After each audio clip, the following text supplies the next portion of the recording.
The Notes and Discrepancies module provides a platform to document, communicate, and manage issues regarding data validity throughout the study. The Notes and Discrepancies module can be accessed by clicking on this link. Within this page, we are provided with a summary table and a detailed list of all discrepancy notes generated during the study. OpenClinica classifies the discrepancy notes in 4 types and with 5 statuses, as seen clearly within the summary table.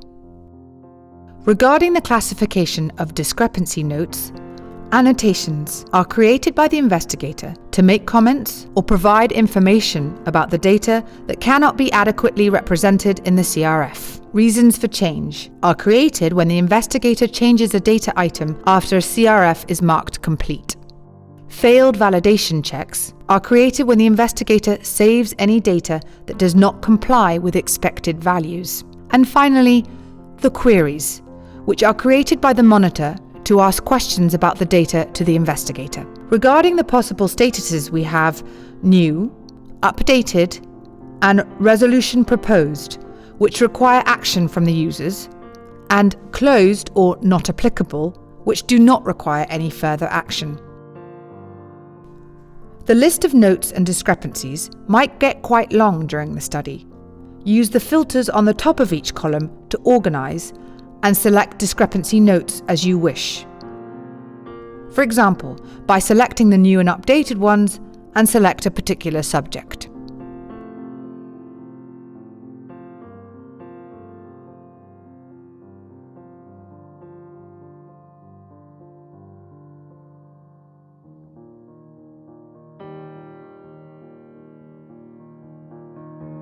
Annotations are created by the investigator during data entry to make comments or provide information about the data that cannot be adequately represented in the CRF. To add an annotation to an item, click on the flag that accompanies this item and fill the form with the additional information.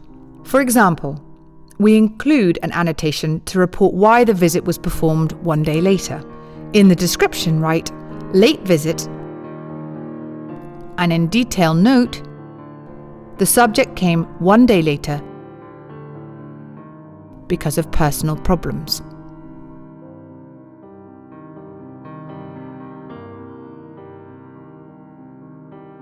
Be sure you select the correct type of discrepancy note, because other options would create a different communication flow with monitors and data managers, in this case, an annotation.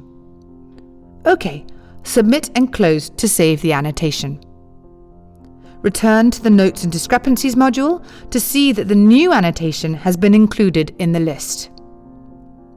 As you can see, annotations have a status of not applicable and do not require any further action. Reasons for change are needed when you, as an investigator, want to make changes within a CRF that was already marked as completed. Let's see an example. Open any CRF within the green ticked icon, which indicates that the CRF was marked as complete.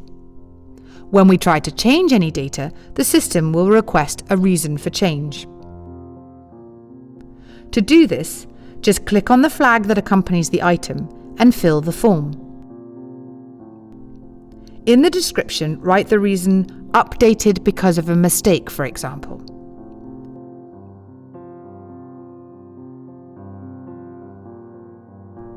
The detailed note, the type, and the status are already pre-populated.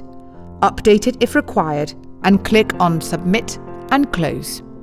If we go back to the Notes and Discrepancies module, we will get the new entry.